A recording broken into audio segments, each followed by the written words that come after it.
오늘 아침에 나의 피난처 되신 주님, 이런 제목으로 하나님의 말씀을 잠깐 증거하겠습니다. 고사성어에 사면초가라는 말이 있습니다. 넉사자에다가 얼굴면자, 초나라 초자, 노래가자입니다. 이 뜻은 사방에서 들려오는 이 초나라의 노래다라는 것입니다. 적에게 포위되거나 몹시 어려운 일을 당해서 극복할 방법이 전혀 없는 공경한 처지를 만났을 때 사면초가다라고 하는 겁니다. 비슷한 말로 이게 진퇴양난이라는 말이 있습니다. 나아갈 수도 물러설 수도 없는 궁지에 빠져 있다는 겁니다. 이럴 때 많은 사람들이 절망하고 낙심해서 의지가 꺾여서 극단적 선택을 하는 사람들이 생겨납니다. 그렇지 않아도 인구가 자꾸 줄어들어서 걱정인데 우리나라 사람들이 하루에 평균 36.7명이 극단적 선택을 합니다. 자살한다는 말입니다. 연간 자살 사망자가 13,426명입니다. 매일 남자는 26명이 죽고 여자는 11명이 죽습니다. 남자가 여자보다 훨씬 강한 것 같은데 왜 남자들이 여자들보다 더 많이 극단적 선택을 할까? 남자들이 그만큼 여자들보다 살기가 더 팍팍하고 힘들다라는 아마 뜻일 것입니다. 뿐만 아니라 이 통계청이 지난해에 밝혀놓은 것을 보니까 10대 청소년의 사망 원인 중 1위도 자살입니다. 하루에 1명 이상씩 이게 아직 인생의 꽃을 피워보지 못한 청소년들이 극단적 선택을 한다라는 겁니다. 예수 믿는 사람들은 절대로 극단적 선택을 하면 안 됩니다. 자살은 생육하고 번성하여 살라는 하나님의 명령의 거부입니다. 천하보다 귀한 생명의 파괴고 하나님의 신성을 침해하는 행위입니다.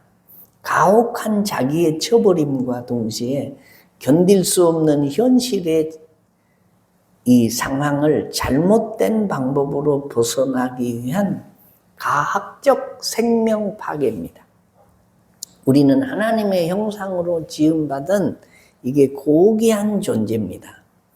인간의 생명은 신성하고 생명 자체로 존엄한 것입니다. 그래서 우리가 쓰는 말 가운데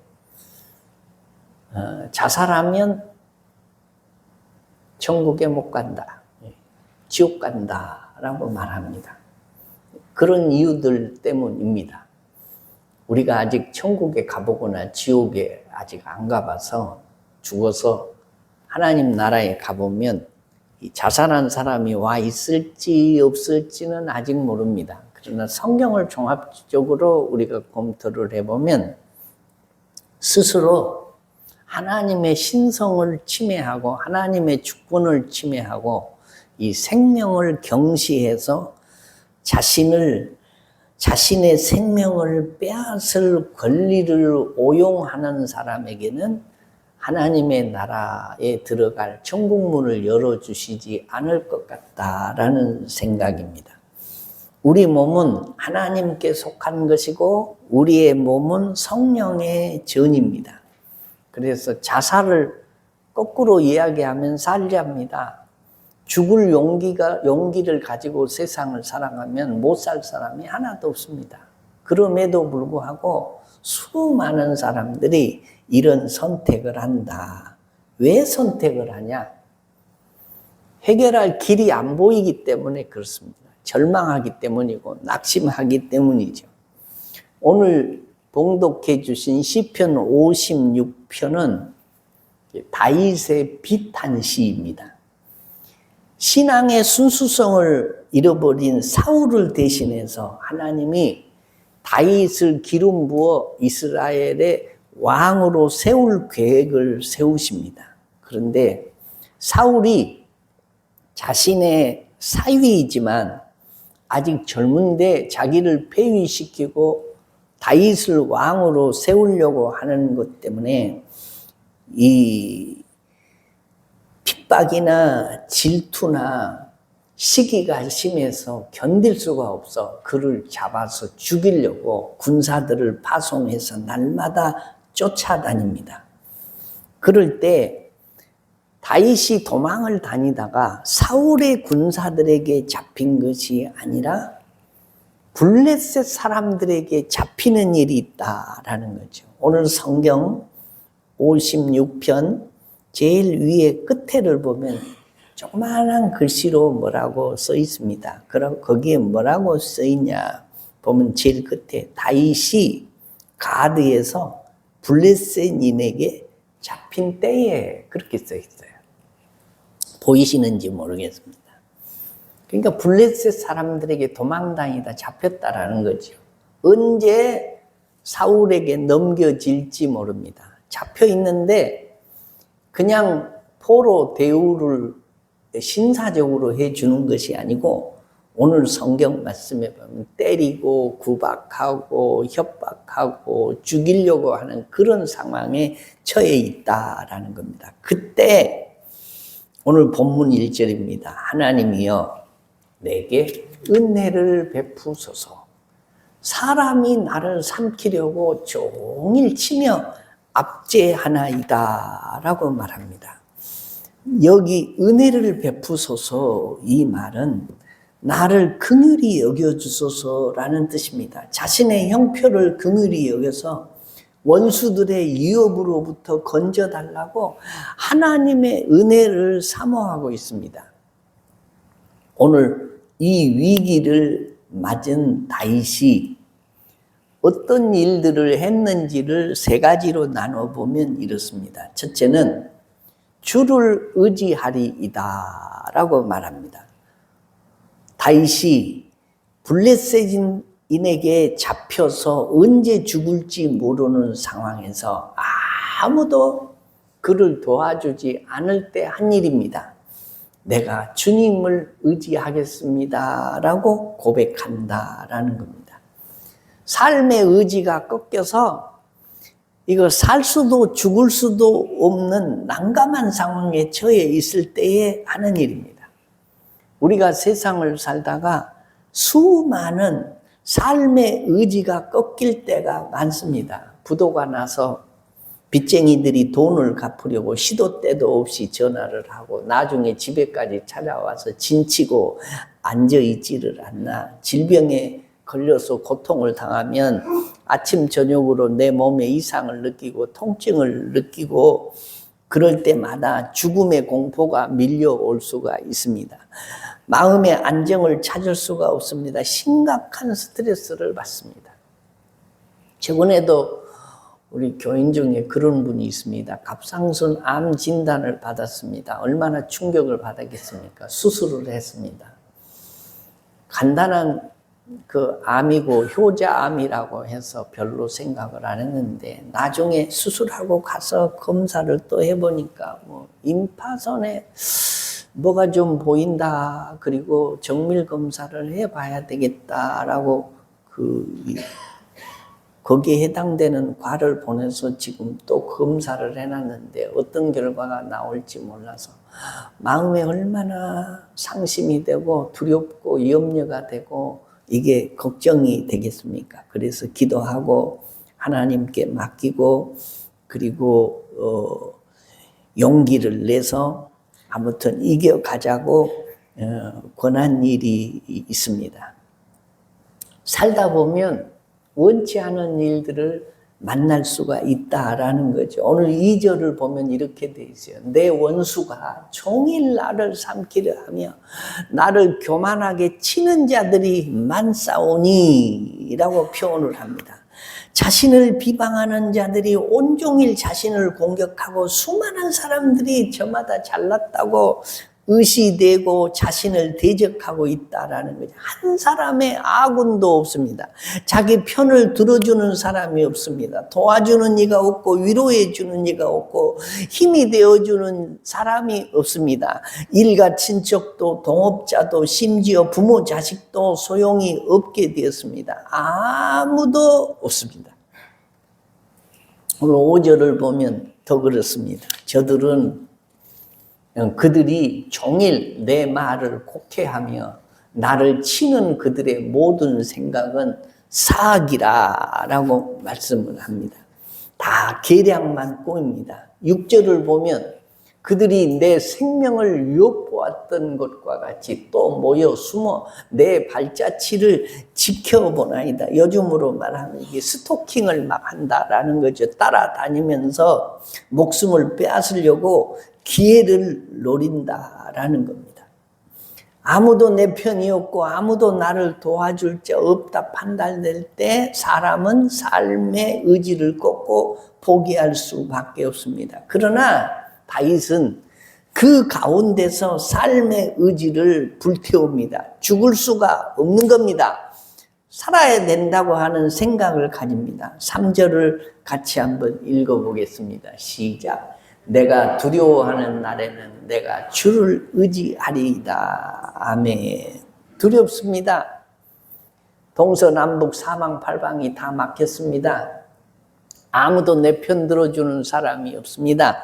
믿을 사람도 없고 의지할 사람도 없습니다. 그때 다윗이 누구를 의지하냐? 오늘 성경 말씀에 4절을 보면 이렇게 되어 있습니다. 내가 하나님을 의지하고 그 말씀을 찬송할지라. 내가 하나님을 의지하였은즉 두려워하지 아니하리니 혈육 가진 사람이 내게 어찌하리까라고 고백한다라는 것입니다. 10절에도 있습니다. 내가 하나님을 의지하여 그의 말씀을 찬송하며 여호와를 의지하여 그의 말씀을 찬송하리이다라고 고백합니다. 하나님을 의지하니까 어떤 결과가 나타났냐? 죽음의 두려움이 사라지기 시작했습니다. 인간이 자신을 어찌하지 못한다는 믿음이 생겨났습니다. 그래서 11절에 내가 하나님을 의지하였은즉 두려워 아니하리니 사람이 내게 어찌하리까. 하나님이 지켜주시고 하나님이 보호해 주시는데 감히 인간 누구가 자신을 해칠 수 있겠냐라는 것입니다. 우리도 삶의 의지를 꺾을 만한 일들을 만나거나 당하면 믿음으로 삶의 의지를 회복하는 사람들이 되어야 되는데, 오늘 시편 146절을 보면 인생을 의지할 대상이 아니다라고 말합니다. 인생은 도울 힘이 없기 때문이고, 그 호흡이 끊어지면 당장 흙으로 돌아가서 그의 생각과 그의 생이 마감되기 때문에 도울 힘이 있는 인생을 의지하지 말라라고 말씀하신다라는 겁니다. 사람은 날마다 변합니다. 인심이 조석변이다 그럽니다. 요새는 인심이 초초변입니다. 금방 변하고 금방 변합니다. 영국의 윈스턴 처칠이 영국 총리가 되기 전에 아주 절대적으로 이 국민들에게 지지를 받았습니다. 하루는 BBC 방송과 인터뷰를 하기 위해서 택시를 잡고 운전기사에게 급히 방송국 좀 가자고 이야기를 했더니 이 기사가 미안하지만 손님 다른 차를 이용해 주십시오. 그 이유를 처칠이 물으니까 지금 처칠경이 특별 방송을 하는데 내가 그 방송을 들어야 되니까 그 방송을 다 듣기까지는 내가 움직이지 않을 것이니까 그냥 당신 다른 차를 이용해서 가시라고. 이 기분이 너무 좋았습니다. 택시 기사가 나를 이렇게 인기 있게 생각하고 내 연설을 기다리는구나.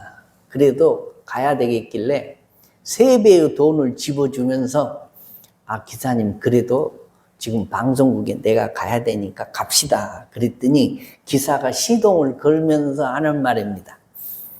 손님 타세요. 처칠인지 개떡인지 돈부터 벌고 봐야지. 그리고 타라고 하더라는 것입니다. 무슨 얘기냐. 사람은 금방 변해요. 신념도 바꿔요. 돈을 집어주니까 움직이지 않겠다고 하더니 처칠인지 개떡인지 돈부터 벌고 봐야 된다고 금방 달라지더라라는 것입니다. 마찬가지입니다. 결혼할 때 사랑한다고 말하지만 평생 그것이 유효한 것이 아닙니다. 사업 시작할 때 약속 끝까지 지키겠다고 다짐들을 하지만 그것도 유효한 것이 아닙니다. 서약하고 계약서 쓰고 각서도 써보지만 지켜지는 일들이 그렇게 많지 않습니다. 인심이 조속변이다라는 겁니다. 조속변이 아니라 아까 말한 대로 초초변입니다. 믿을 수 있더라도 사람은 호흡이 끊어지면 끝이 납니다. 그러므로 하나님을 의지해야 됩니다. 시편 146편 5절에 야곱의 하나님을 자기의 도움으로 삼으며 여호와 자기 하나님에게 자기의 소망을 두는 자는 복이 있도다라고 말씀합니다. 그래서 사람은 믿을 대상이 아닙니다. 사람은 사랑할 대상이고 이해할 대상이고 믿을 대상은 하나님 한 분밖에 없습니다. 사람 믿어가지고 실망하거나 낙심하거나 상처받지 않는 사람이 거의 없습니다. 그래서 우리는 믿을 대상이 하나님 한 분이신 줄로 믿고 다윗이 하나님을 믿었듯이 의지했듯이 우리에게도 그런 믿음이 있어지시기를 주의 이름으로 축원합니다. 왜 그렇게 해야 되냐? 천지를 창조하실 전능하신 분이 하나님이시기 때문이고 믿을 수 있는 진실하신 분이 하나님이시기 때문이고 하나님은 자비로우신 분이시기 때문이고 악인에게 이용당하거나 속는 분이 아니시기 때문이고 호흡이 끊어지는 법이 없고 영원히 살아계시고 세상 끝날까지 나와 함께 하시는 분이시기 때문에 하나님을 의지해야 되는 줄로 믿으시면 아멘. 그래서 온 세상 날 버려도 주 예수 안 버려 끝까지 나를 돌아보시니 주는 저 산 밑에 백화 빛나는 새벽별 이 땅 위에 비길 것이 없도다. 할렐루야. 이 땅 위에 비길 것이 없어요. 그 하나님을 의지하는 믿음의 사람들 되시기를 주의 이름으로 축원합니다. 두 번째로 다윗이 사면초가 진퇴양난에 죽을 지경에 빠졌을 때 한 일입니다. 죽게 기도하겠다라고 했습니다. 오늘 성경 말씀에 보면 죽게 기도한다라고 말씀한다. 오늘 본문 9절입니다. 내가 아래는 날에 내 원수들이 물러가리니 이것으로 하나님이 내 편이심을 내가 아나이다. 여기 아래는 날에, 이 아래는 에크라라고 하는 히브리 말인데 도움을 청하기 위해서 호소하다라는 의미입니다. 다윗이 위급한 상황에서 지속적으로 하나님의 도우심을 구하고 있음을 나타내는 표현입니다. 다윗은 죽게 기도하면 원수들이 물러갈 것임을 확신했다. 기도 응답에 대한 확신을 가질 수 있는 것은 전적인 하나님의 은혜를 믿는 증거입니다. 다윗이 두려움이 닥칠 때마다 기도를 했고 그때마다 원수들이 물러가는 역사를 체험했습니다. 모름지기 우리 그리스도인들은 식사 때 기도하고, 잠자기 전에 기도하고, 일어나서 기도하고, 교회 나와서 도착해서 앉아서 기도하고, 기도 시간에 기도하고, 중보 기도하고, 소원 기도하고, 금식 기도하고, 철야 기도하고, 작정 기도하고, 정오 기도하고, 사건이 있을 때마다 그 문제를 두고 하나님 앞에 기도를 합니다. 우리가 하나님 앞에 늘 기도 생활이 신앙생활이고 신앙생활이 기도 생활인데, 특별히 의지할 곳이 없고 무섭고 두려울 때마다 기도해야 된다. 그리하면 하나님께서 은혜를 베푸셔서 도우실 일들을 하나님이 펼쳐주신다라는 것을 다윗이 믿었습니다. 다윗이 죽게 되었을 때, 곤고한 일을 만났을 때에, 사람 힘으로 해결할 수 없는 일이 앞에 닥쳤을 때에 사람 의지 아니하고 주님 의지했습니다. 그 다음에 기도했다라는 것입니다. 세 번째 한 일입니다. 다윗이 주께 감사했습니다. 오늘 12절에 보면 이렇게 되어 있습니다. 하나님이여, 내가 주께 서원함이 있사온즉 내가 감사제를 주께 드리리니 라고 기도합니다. 무슨 얘기냐? 내가 서원함이 있는데, 이 말은 나를 하나님이 살려주셔서 이 위기에서 벗어나면 내가 감사의 제사를 하나님께 드리겠습니다. 이거 서원 같은 감사다라는 거죠. 다윗이 동서남북 사방 팔방이 다 막혀 있는데 내가 감사제를 주께 드리리니 라고 고백합니다. 감사할 일이 있어서 감사하는 것은 이방인들의 감사입니다.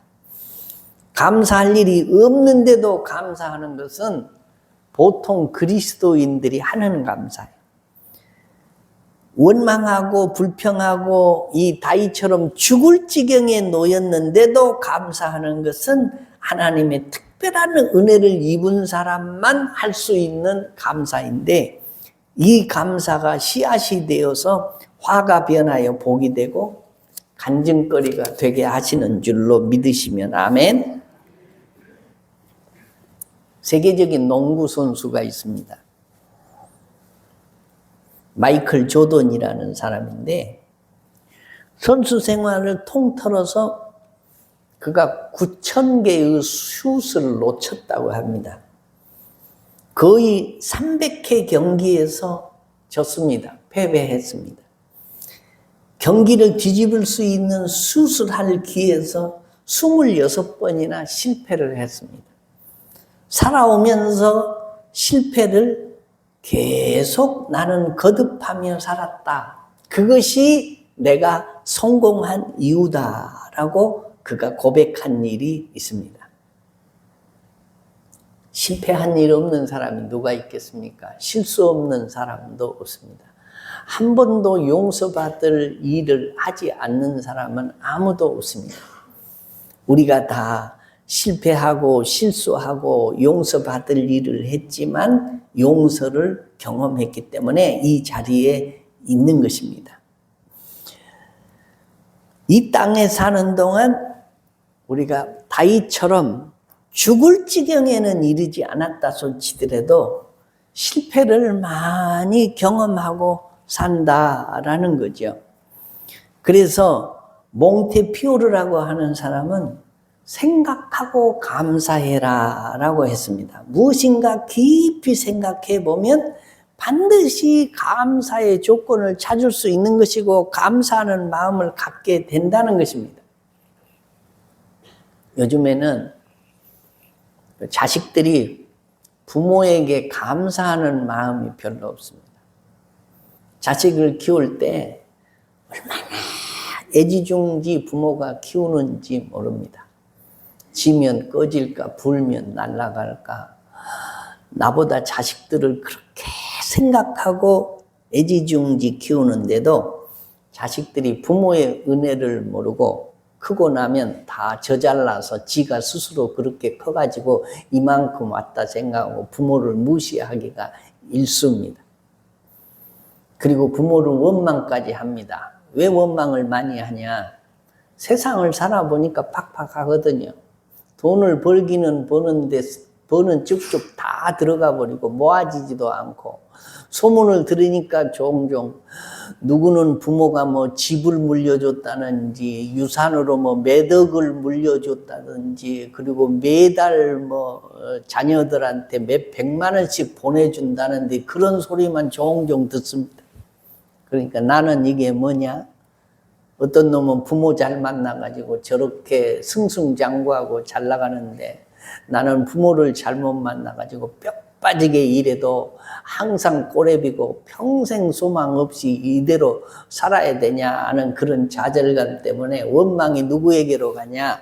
이게 다 부모에게로 가는 겁니다. 다른 사람은 금수저 물고 나와서 저렇게 빚가번쩍하게 사는데 우리 부모는 뭐냐? 그래서 부모가 잘 못해도 이 자식들이 부모에게 감사하지 않고 부모에게 원망만 한다라는 거지. 이게 뭐냐? 상대적 빈곤입니다. 옛날에 비하면 160배나 잘 살고, 그럼에도 불구하고 사람들이 상대적 빈곤 때문에 그 원망이 누구에게 가냐? 자기를 위해서 일평생 동안 헌신하고 키워온 부모에게 감사하는 마음이 아니고 원망하는 마음을 가지고 사는 시대가 이 시대다라는 겁니다. 부모가 잘한다고 해서 효도하는 거 아니고, 부모가 잘 못한다고 불효하는 것도 아닌 시대가 됐다라는 것입니다. 우리가 살고 있는 시대가 사면초가의 시대고 진퇴양난의 시대입니다. 그러나 현명한 그리스도인은 다윗 같은 인생을 살아야 되는데 다윗이 세 가지를 하고 살아요. 뭐하고 사냐? 블레셋인들에게 사로잡혀서 매를 맞으면서 죽을 지경에 이르렀음에도 불구하고 주님을 의지합니다. 주님을 의지합니다. 주님을 의지합니다. 오 할렐루야, 오 할렐루야, 주님을 의지합니다. 할렐루야. 예수 믿는 것은 알고 보면 주님 의지하고 살겠다고 하는 이 신앙 고백입니다. 그리고 주님을 의지하며 사는 게 신앙생활입니다. 여러분, 더더구나 우리가 세상 돌아가는 것을 보나 이웃을 보나 사람들을 보나 내 자신의 마음을 들여다보나 이게 주님을 의지해야 할 때가 이 때다라는 것을 깊이 인정하시고, 새해에는 더욱 주님께 피하는 한 해 되시기를 주의 이름으로 축원합니다. 그리고 뭐 해야 된다? 주님을 의지하는 사람은 기도합니다. 늘 기도합니다. 때를 얻든지 못 얻든지 기도합니다. 기도하면 길이 열리고, 기도하면 환경이 바뀌고, 기도하면 하나님이 응답해 주실 확신을 가지고 기도합니다. 감사할 일이 없어도 찾아서 감사하고 전천후 감사를 하나님 앞에 하면서 삽니다. 주를 의지하고 기도하고 더욱 감사하면서 살면 사면초가, 진퇴양난, 앞길이 보이지 않고 깜깜한 인생을 살아도 동서남북 사방팔방이 다 막혔어도 이 믿음 가지고 살면 하늘이 열리고 하나님께서 시온의 대로가 열리게 하고 믿음으로 승리하게 해 주실 줄을 믿고 한 해 동안 주님께 늘 피해서 그 주님이 나의 피난처가 되시고, 내가 두려워하는 날에는 내가 주를 의지하리이다 라는 이 고백이 여러분 입술에 있어서 한 해 동안 주님의 보호를 받고 주님의 인도를 받고 주님의 응답을 받고 주님의 날개 품 안에서 사는 복된 한 해 되시기를 주의 이름으로 축원합니다.